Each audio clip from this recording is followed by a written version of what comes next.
Hello friends, confused about can an average student may crack NATA or not? So I have a solution for you.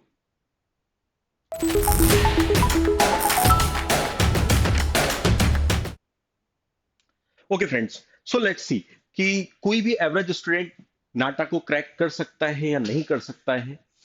अगर कर सकता है तो कैसे, अगर नहीं कर सकता है तो क्या रीजन है। तो आइए जानते हैं इसके बारे में पूरी बात आपको बताता हूं। सबसे पहली चीज, पहला सवाल जो आपके दिमाग में है कि can an average student can crack NATA, तो यस ऑब्वियसली ठीक है, बट जो एवरेज एफर्ट्स हैं आपकी उनके साथ नहीं कर सकते। एफर्ट्स तो आपको देनी पड़ेगी, उसमें कोई डाउट वाली बात नहीं है। एफर्ट्स तो लगती है। मैं किसी भी कॉम्पिटिटिव एग्जाम की बात करूं, किसी भी एंट्रेंस एग्जाम की बात करूं, तो उसके लिए एफर्ट्स तो रिक्वायर्ड रहेगी। Average efforts never work, you have to work hard.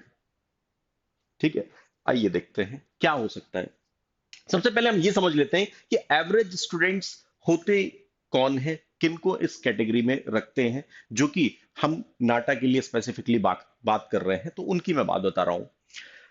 सबसे पहली चीज, एवरेज उनको मान लेते हैं हम जो कि मैथ्स में बहुत अच्छे नहीं होते हैं। उसके अलावा ड्राइंग जो है उनकी बेसिक लेवल की होती है। ठीक है, कि कुछ भी बना रहे हैं लेकिन सही बन नहीं रहा है। एक इंसान का चेहरा तक ठीक से नहीं बन रहा है, एक गोला तक बिल्कुल ठीक से नहीं बनता। नेक्स्ट, और मुश्किल से दिन भर में 2-3 घंटे पढ़ लिए तो पढ़ लिए, नहीं तो वो भी नहीं पढ़े, है ना। 2-3 घंटे का बोल रहा हूं, तो इतना पढ़ लिए तो पढ़ लिए, इतने में ही काम चल जाता है। कोई जरूरी नहीं कि रेगुलर पढ़ेंगे, लेकिन हफ्ते में ये है कि 3-4 दिन 5 दिन हम निकाल के 2-3 घंटे पढ़ लिए। तो ये होते हैं एवरेज स्टूडेंट्स। एग्जाम पास करना इनके लिए आसान होता है, लेकिन कॉम्पिटिटिव एग्जाम उतना ही भारी होता है। ठीक है, बट मैं आपको बता दूं कि अगर रेगुलरली भी आप 3 घंटे 4 घंटे अगर डेडिकेट करते हैं, रेगुलरली कह रहा हूं, डेडिकेशन के साथ, कंसंट्रेशन के साथ, तो नाटा क्रैक करना आसान है। ठीक है, इतना टिपिकल नहीं है इसके अंदर। क्यों? क्योंकि सबसे पहली चीज कि क्या नाटा के टॉपर्स जो हैं वो करते हैं। ठीक है, नाटा के टॉपर्स क्या करते हैं उस पे हम बात करते हैं। और क्यों ये सिर्फ ऐसा नहीं है कि सिर्फ टॉपर्स के लिए, जो टॉपर्स हैं सिर्फ वही बस क्रैक कर सकते हैं। दोनों पे हम बात करेंगे। सबसे पहले तो मैं आपको ये विजुलाइज करके और पूरी तरह से कॉन्फिडेंटली आपको ये बता दूं कि कैसे एग्जाम के अंदर एंटर करना है, क्या करना है, और क्या आपको फोकस्ड रोड मैप में लेके चलना है। तो सबसे पहले बात करते हैं कि NATA is not only for toppers. Toppers के लिए ही बस नहीं है। ऐसा क्यों बोल रहा हूं? ऐसा इसलिए बोल रहा हूं क्योंकि विजुअल एबिलिटी यहां पे चेक होती है। अब विजुअल एबिलिटी कोई जरूरी नहीं है कि जो टॉपर्स हैं उन्हीं की अच्छी हो, सबकी अच्छी हो सकती है। हो सकता है, मैंने कई बार ऐसा देखा है कि जो टॉपर्स होते हैं उनका विजुअलाइजेशन, उनकी क्रिएटिविटी उतनी स्ट्रांग नहीं होती जितनी बैक बेंचर्स की होती है। कई बार देखने में आया है ऐसा। नेक्स्ट, मैथ्स का लेवल अगर देखा जाए, मैथ्स का लेवल बहुत हाई नहीं होता। आप 10th 11th लेवल जो होता है मैथ्स का, वही लेवल हमें लेके चलना होता है, up to 10th 11th level. और कुछ 12th के हम कंसेप्ट ले लेते हैं, इनको कवर करना होता है। दैट्स वाई ये बहुत भारी नहीं होता, क्योंकि ऑलरेडी आपको अपने एग्जाम्स के लिए तो पढ़ना ही होता है। तो उस लेवल पे भी एक एनसीईआरटी का जो एक बेसिक लेवल है उस पे भी अगर आप चलते हैं तो भी आपके लिए आसान होता है इसे क्रैक करना। मैं बहुत हाई डीप की बात नहीं कर रहा हूं कि बहुत डीपली आपने उसको स्टडी की, नहीं, एक एवरेज लेवल पे जाके भी स्टडी की है तो भी आपके लिए इस एग्जाम की प्रिपरेशन करना और इसे क्रैक करना आसान होगा। Next, drawing. ड्राइंग जो है ये क्लैरिटी पे बेस्ड है। इस पे कोई टैलेंट नहीं होता कि ये टैलेंट है इनबिल्ट, नहीं, ये स्किल है और इसे गेन करना पड़ता है कंटिन्यूअस प्रैक्टिस से। लॉजिकल थिंकिंग, लॉजिकल थिंकिंग जो है ये पहले से, जैसे टॉपर्स का कई बार मैंने देखा है, कई ऐसे स्टूडेंट्स होते हैं जो मगअप कर लेते हैं चीजों को और टॉपर बन जाते हैं।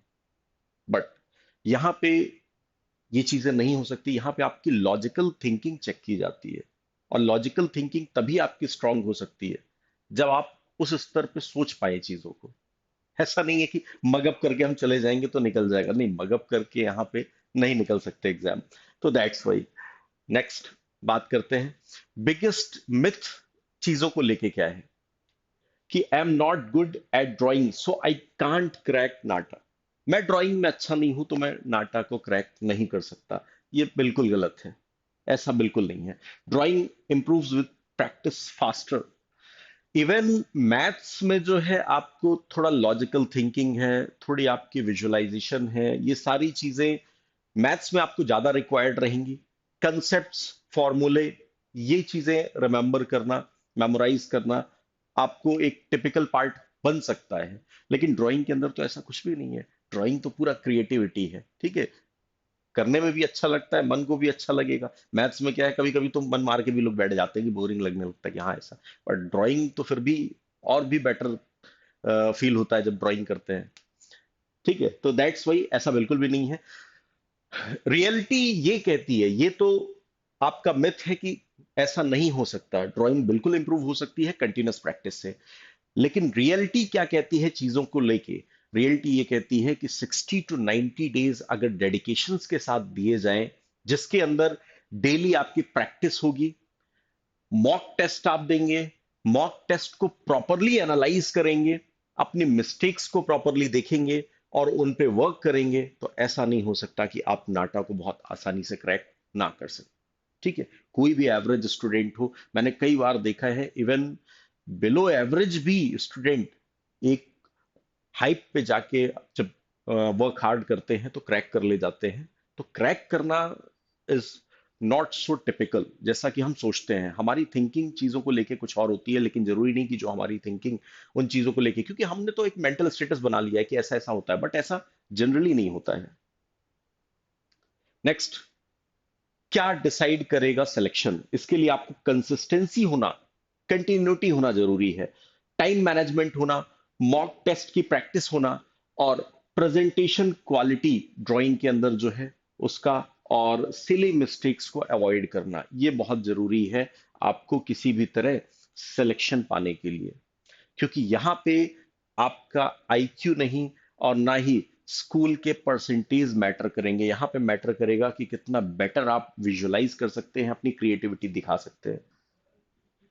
नेक्स्ट, स्टूडेंट एवरेज कैसे क्रैक कर सकते हैं? तो इसकी अगर मैं बात करूं कि स्टूडेंट जो है, एक एवरेज स्टूडेंट कैसे क्रैक करेगा नाटा, इसकी भी बात करते हैं। इसके भी पूरे तरीके बताए जाएंगे, आइए देखते हैं।